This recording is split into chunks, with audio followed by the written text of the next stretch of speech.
Welcome to Africa 54. Here's what's coming up. Kenyan President William Ruto visits Washington for a state visit at the White House, the first African leader to be hosted for the honor since 2008. Malawi's youngest lawmaker takes the lead in the fight against barriers that exclude young people from entering politics. And in our tech report, governments worldwide are working on artificial intelligence regulations as the technology advances. All this and much more coming up on today's Africa 54.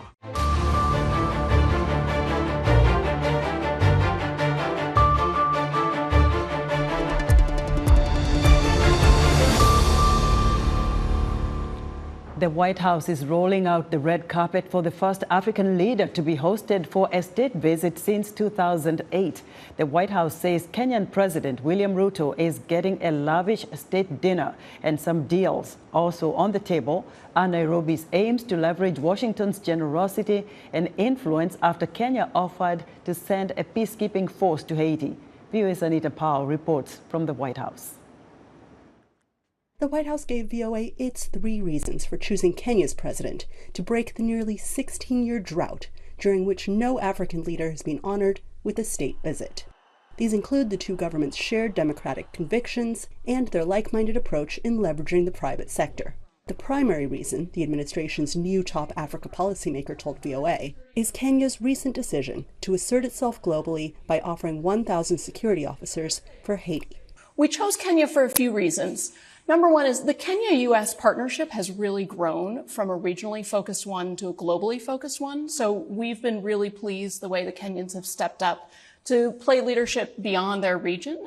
Analysts say a state visit is a big deal. It is the highest diplomatic honor that our president can bestow. It is typically an indicator of a very close and important bilateral relationship. And so elevating Kenya to the level of, let's say, a Japan, which was the most recent country to have a state visit, I think is symbolic, and it's important for all the reasons that I just described, as far as Kenya being on a level that we would give it the same privileges as one of our oldest and longest security partners. Brown said the administration aims to use the visit to reach agreements in areas like technology, climate management, debt relief, and health. And on the Haiti security mission, Washington has signaled its approval with a $300 million pledge of support. We've been working really closely with them. As you may know, there's been planning underway for a number of months. It's included policing experts from around the world working to develop a concept of operations. Kenya's not going it alone. Kenyan President William Ruto, on his first stop in Atlanta, said he'd prioritize the need for American help in restructuring the debts of African nations, many of them to China, the world's largest creditor. But human rights advocates in Nairobi told VOA they hope American leadership will also raise concerns over abuses by Kenyan police, who are taking the lead in the Haiti mission. They also shared fears around proposed legislation they say threatens sexual minorities and a decline in media freedoms. We, first of all, see this as a really excellent opportunity to focus on governance, human rights, and the rule of law for many reasons.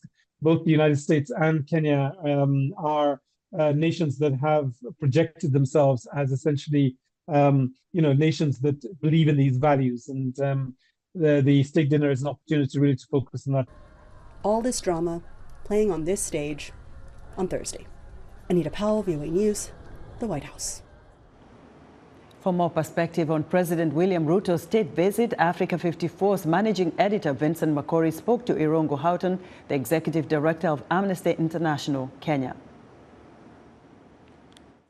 It's happening in an important international and national context, I think, for Kenya. The first is that President Ruto has been very energetically engaged with the climate change reform process.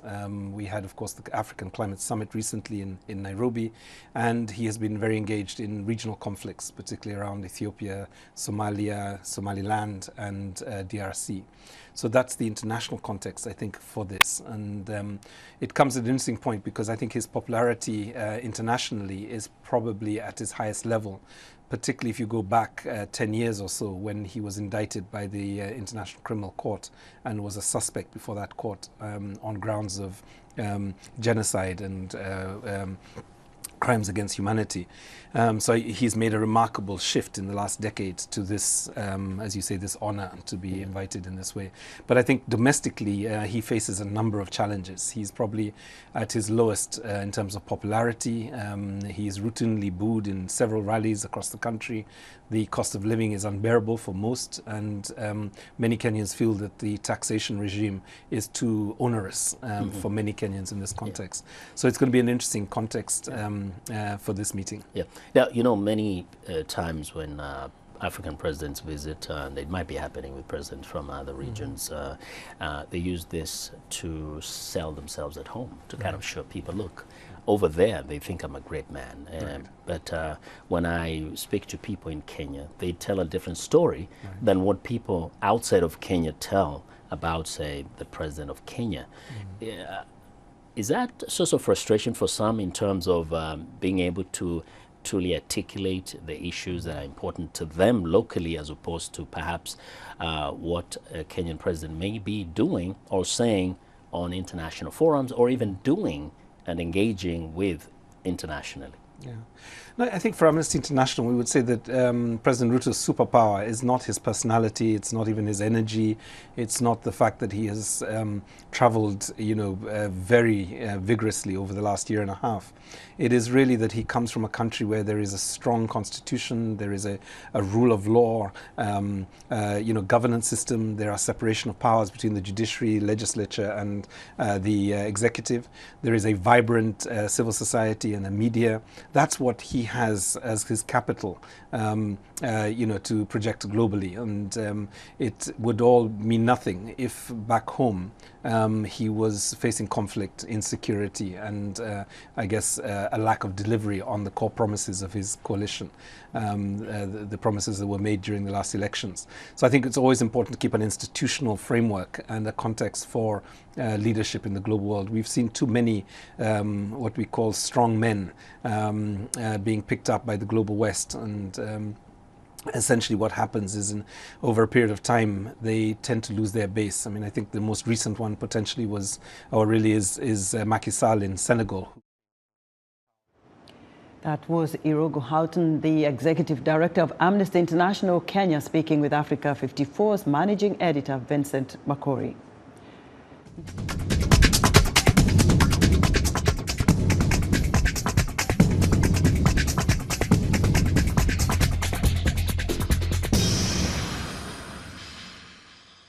Malawi's youngest parliamentarian, Finesse Magonjwa, is taking the lead in the fight against barriers that exclude young people from entering politics.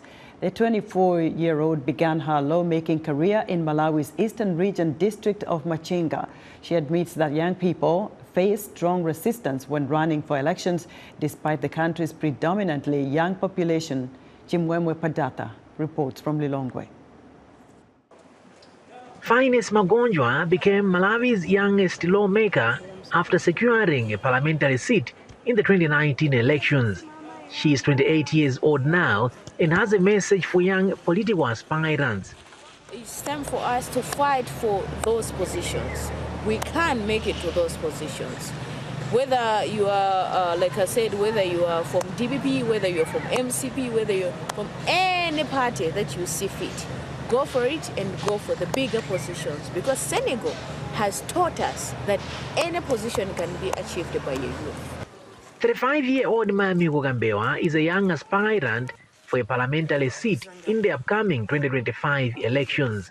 He says that financial constraints remain the greatest setback.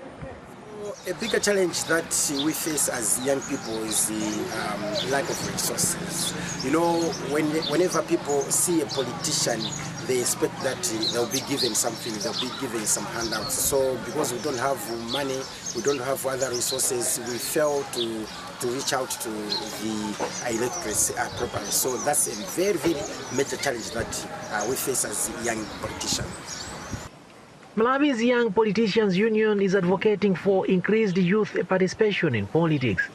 It has been lobbying for the reduction of the nomination fees for youth aspirants during the 2025 polls.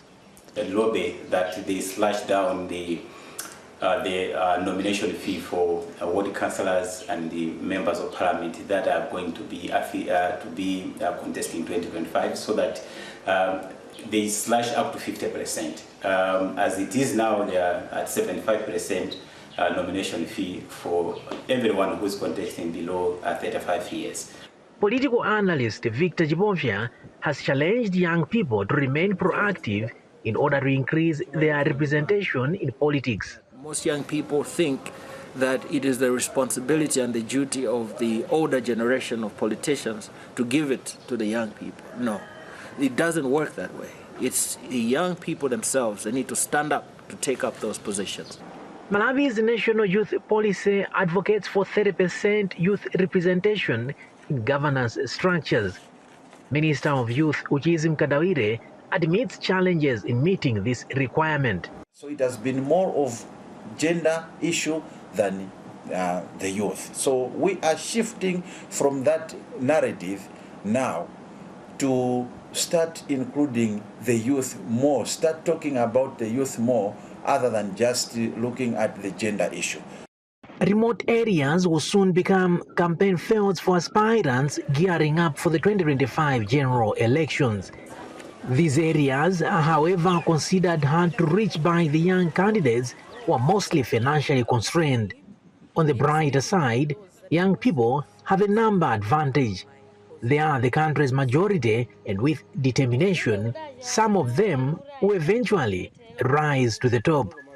Chimwemwe Padata, VOA News, Lilongwe, Malawi.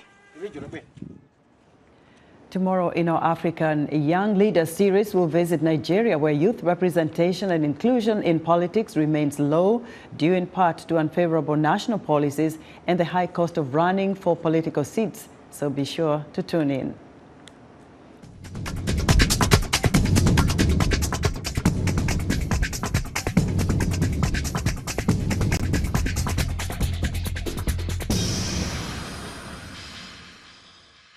Iran's Supreme Leader Ayatollah Ali Khamenei on Wednesday presided over the funeral for the country's late president, a foreign minister, and others killed in a helicopter crash. Ayatollah Ali Khamenei held the service at Tehran University with the caskets draped in Iranian flags.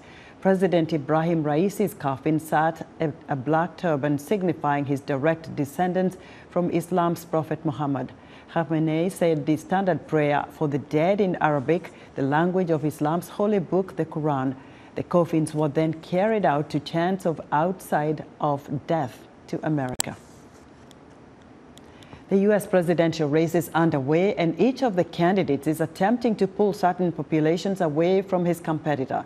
The black voting bloc in America has historically voted Democrat, but as VOA's Caroline Presutti shows us, the Biden campaign is getting worried. Joe Biden is getting the job done for people just like me. One of the many ads voters will see this month aimed at people of color. A $14 million media package in May.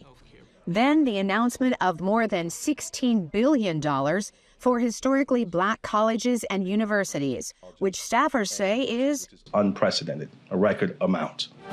And on Friday, President Joe Biden at the Museum of African American History, celebrating the 70th anniversary of a landmark civil rights win for education. My predecessor and his extreme MAGA friends are now going after diversity, equity, and inclusion all across America. They want a country for some, not for all. Black voters helped Biden beat former President Donald Trump in 2020.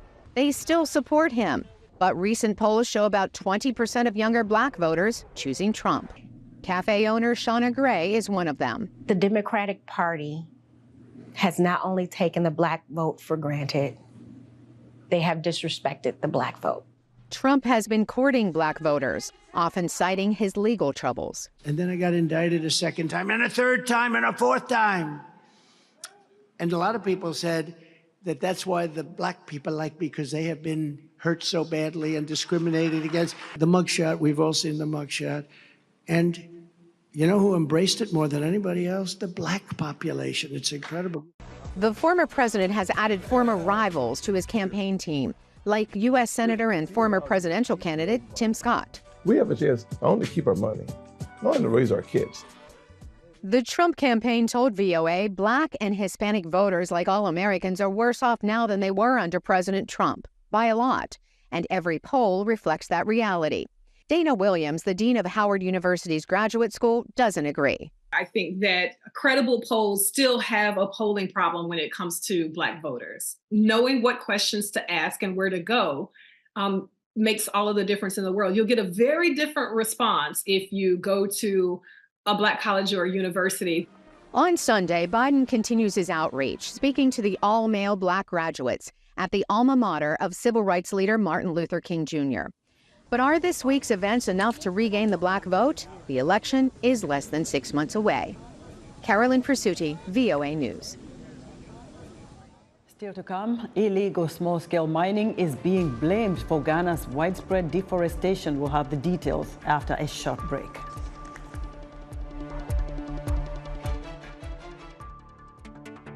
This week on Straight Talk Africa, we are discussing the withdrawal of the U.S. forces from Niger and Chad.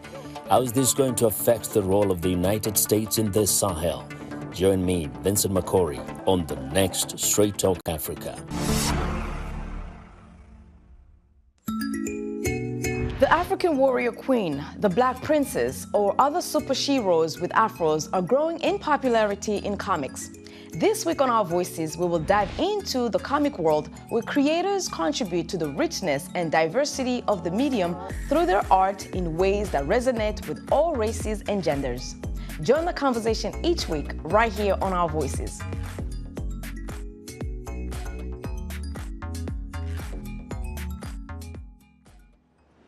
In other news, Chad's Prime Minister and opposition leader Succe Masra is resigning from his post on Wednesday after President-elect Mahamat Idris Deby was confirmed as winner of the May 6th elections. Deby appointed Masra Prime Minister of Chad's transitional government in January, despite him being a staunch opponent of the junta. An activist and a preacher are in police custody in Dakar on Wednesday after filming videos criticizing Senegal's Prime Minister Ousmane Sonko for perceived tolerance towards gay people, according to AFP. The two men are being investigated for spreading false news and offending the head of government.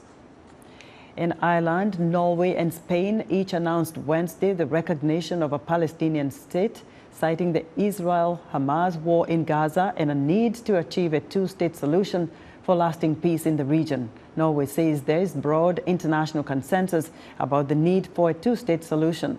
The three countries say their recognition of a Palestinian state will take effect May 28th.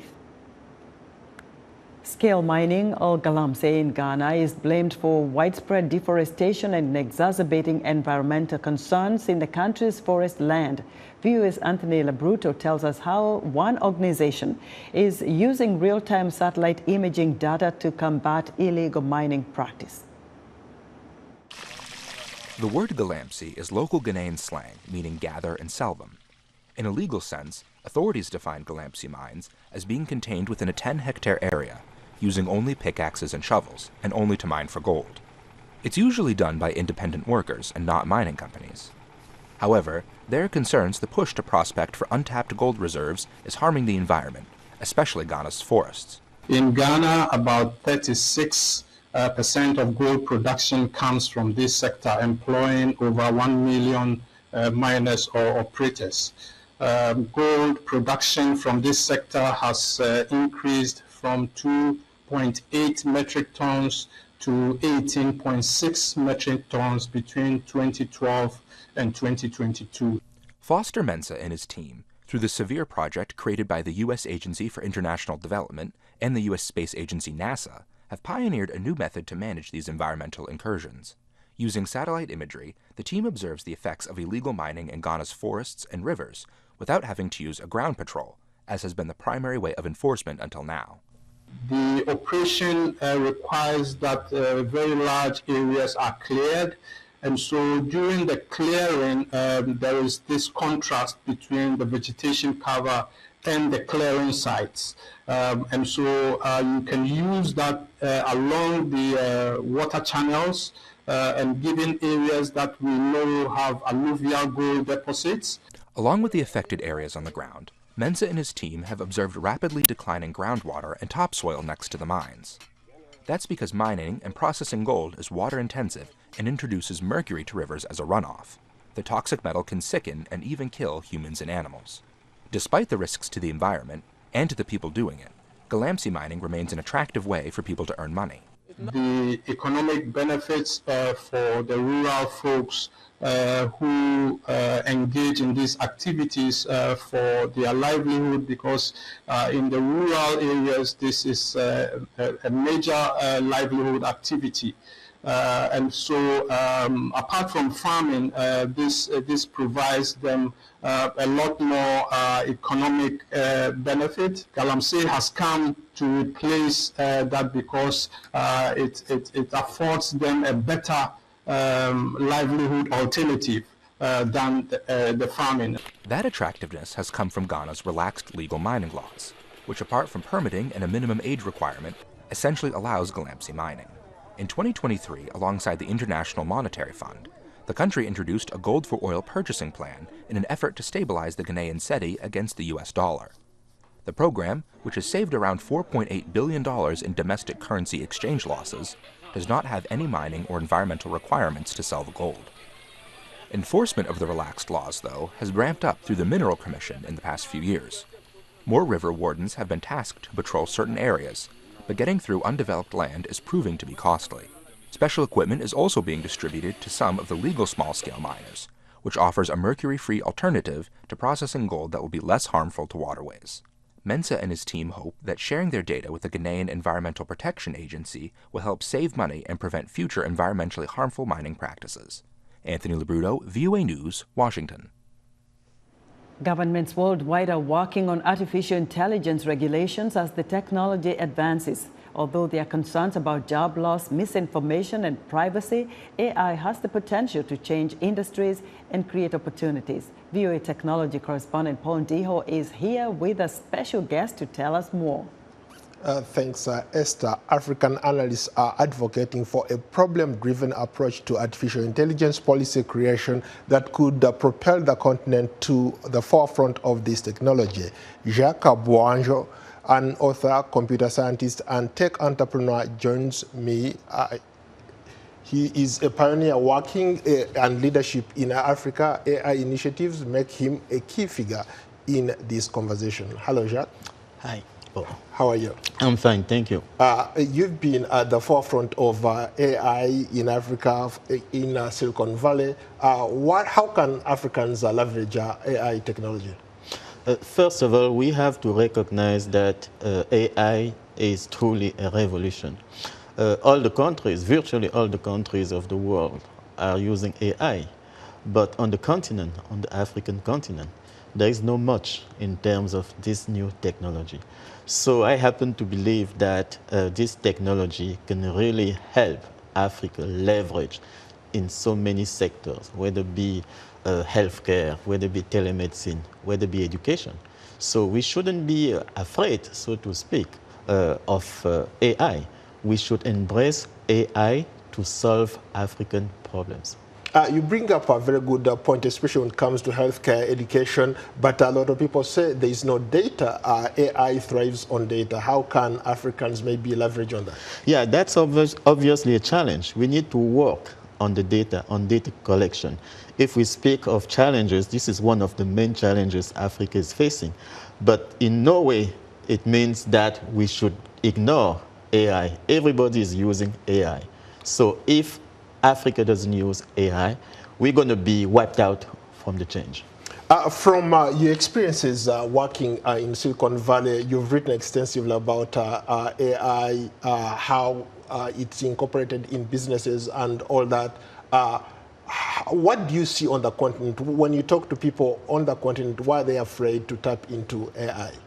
First of all, what I see, remember you mentioned the Silicon Valley experience. Yes, I spent nearly 10 years at Microsoft at the headquarters in Redmond. But after that, I returned more than 10 years ago to Africa, and more specifically to Cameroon. And I observed what people were doing with technology. I happen to believe that we have a very, very talented youth in Africa. from the technical standpoint. Now you need to bring them together and educate them in terms of the benefit of AI. We shouldn't be afraid of embracing AI. Yes, there are challenges, but we should put the focus on the ethical challenges of the AI and try to solve them. Speaking about the ethical challenges, there is a lot of talk. There are people who, in a way, support AI regulation. There are people who say we shouldn't regulate AI because it's still in its infancy. So what do you think from your perspective being on the ground? I do think that we need regulation of some type. You know, look at the US. In Congress, there was some kind of hearing about regulation. They brought all those tech heavy hitters to discuss regulation. Even some of them, if not most of them, believe that we need regulation because you can see the danger of not regulating AI. This is very, very important. Therefore, regulation just means to have a framework, as I see it, to have a framework that defines the rules for using artificial intelligence. You've also written extensively about these subjects. How can young people, especially on the continent, look into taking advantage of this technology here? First of all, they have to stop fearing technology, in a sense, to stop fearing the change. Because a lot of people, more in Africa than elsewhere, fear the loss of their jobs, for instance. But you need to just embrace change and find new ways to do your job. AI doesn't mean that everybody will lose their job. Somebody has to come up with the design, for instance, of AI. That's a new job. Somebody has to come up with the way of training people on using telemedicine, for instance, or even distance learning.